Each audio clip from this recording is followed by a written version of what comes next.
राष्ट्रवादीमध्ये फूट पडलेली नाही. काय सूचित करू पाहतंय वरिष्ठ नेतृत्व? ज्ञानदा, मला असं वाटतं की जो संभ्रम आहे तो आणखीन वाढवणं हाच याच्यातला हेतू दिसतो.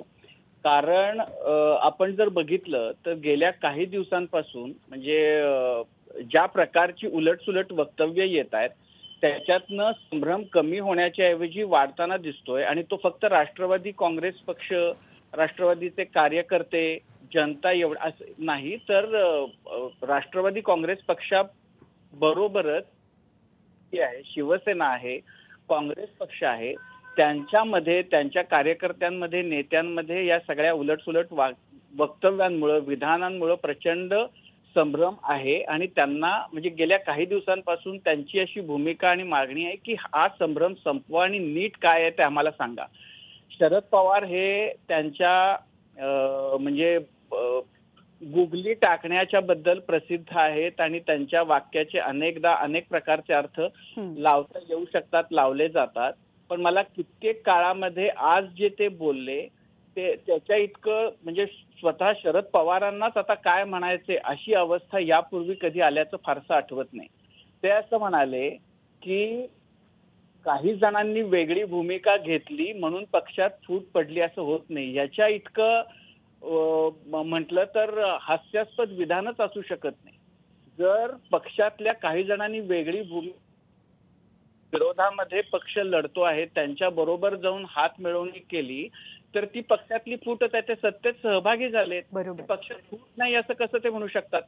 हीच भूमिका मग एकनाथ शिंदेच्या बाबतीत म्हणता येईल की एकनाथ शिंदे म्हणजे उद्धव ठाकरे असं म्हणू शकतात का की त्यांची काहीतरी हिंदुत्वाच्या बद्दलची एकनाथ शिंदेची वेगळी भूमिका होती म्हणून त्यांनी त्या भाजपच्या बरोबर हात मिळवणी केली आणि याचा अर्थ पक्षात फूट नाही?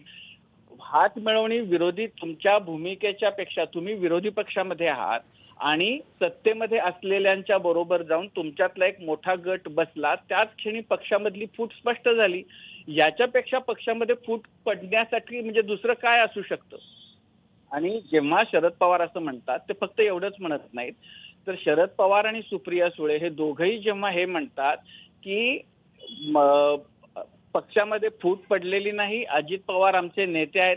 आता असं आहे की महाराष्ट्राचे नेते म्हणून आपण अनेक सगळ्या पक्षाच्या नेत्यांच्याकडे तसं बघू शकतो की आपण एक सूट देऊ शकतो की हे सगळे नेते आहेत आणि आम्ही त्यांना नेतृत्व त्यांचं मानतो, आम्ही कुटुंबामध्येही मानतो किंवा आम्ही एकूणही आपली जी समृद्ध राजकीय सामाजिक परंपरा आहे त्याला अनुषंगून की विचार कुठलाही असो, माणूस मोठा आहे म्हणून तो आमचा नेता आहे आणि आम्ही त्याला नेता मानतो असं आपण म्हणू शकतो. पण इथं ती परिस्थिती नाहीये. इथं तुम्ही जेव्हा पक्षात फूटच पडलेली नाही असं म्हणता तेव्हा त्याच्यामुळं कार्यकर्त्यांनी नेमकं करायचं काय म्हणजे हा मोठा प्रश्न याच्यातनं निर्माण झालाय. मला याच्या मागचं कारण किंवा यापुढचं जे राजकारण आहे ते असं दिसतं की हा संभ्रम जो आहे तो असाच लोकसभेच्या निवडणुकीपर्यंत कायम राहील. लोकसभेच्या निवडणुकीमध्ये अजित पवारांचा गट भाजप बरोबर जाऊन भाजपच्या उमेदवारांना जे कोणी त्या तिन्ही पक्षांचे म्हणून एकनाथ शिंदे, अजित पवार आणि भाजप यांचे उमेदवार असतील त्यांचा प्रचार करतील. भाजपचं जे टार्गेट आहे महाराष्ट्रासाठीचं 40-42 जागा ते अचीव करण्यासाठीचे प्रयत्न होतील. आणि त्यानंतर जेव्हा विधानसभेच्या निवडणुका होतील तेव्हा जे काय आहे ते बघू. तोपर्यंत शरद पवार हे विरोधातच भूमिका घेत राहतील, ते काँग्रेस बरोबर राहतील. तर ते सुप्रिया सुळे आणि जे काही मोजकी मंडळी आहेत ती एकीकडं ते असंच म्हणत राहतील की आमचा पक्ष फुटलेला नाही, आम्ही विरोधातच आहोत. पण ही सगळी मंडळी भाजपमध्ये जाऊन भाजपला मदत करत राहतील आणि दोन्ही डगरींवर पाय ठेवण्यामध्ये शरद पवार आणि हा जो पक्ष आहे तो प्रयत्न करेल.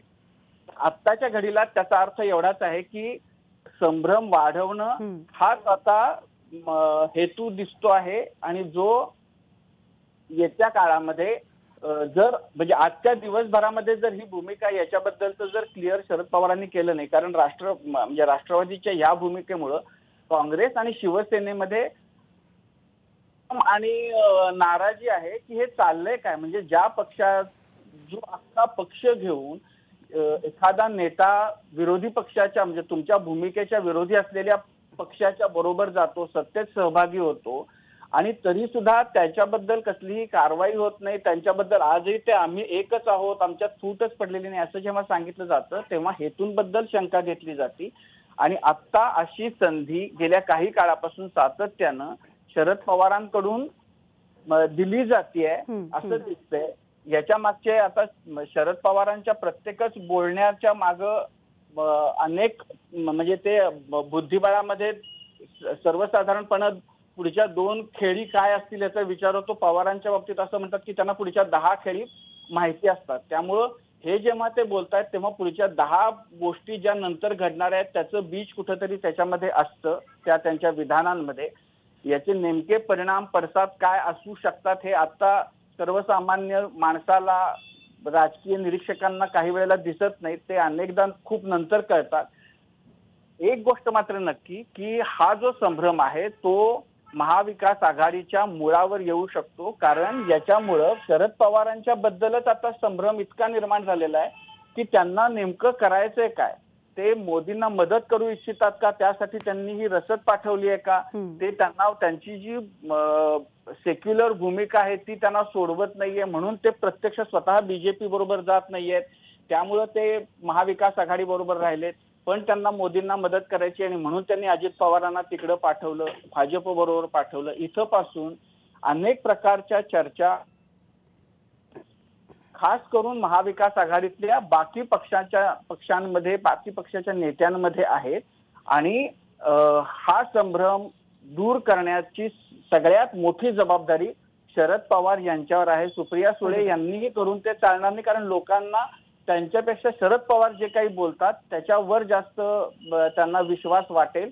पण शरद पवार सातत्यानं संभ्रम निर्माण करतायत. याचा हेतू कारण जे काही आहे ते आपल्याला पुढे कळेल. आणि खूप इंटरेस्टिंग पद्धतीने हा संभ्रम पहिल्यापासूनच त्यांनी कायम ठेवलाय. तो संभ्रम आता दूर होतो की होत नाही यावरती महाराष्ट्राचं राजकारण पुढचं वळण कोणतं घेणार आहे हे ठरणार आहे. सर, आभार आपले. धन्यवाद या सगळ्या विश्लेषणाबद्दल.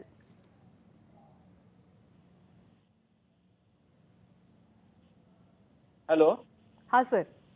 ज्ञानदा नाही, मला त्याच्यामध्ये हा. सगळ्यात शरद पवारांचं म्हणजे ज्याला कोटेबल कोट आपण म्हणतो तो हे आहे की पक्षातल्या काही जणांनी वेगळी भूमिका घेतली म्हणजे ते पक्ष तुमचा पक्षाची भूमिका सोडून विरोधी पक्षाच्या सत्तेमध्ये सहभागी झाले.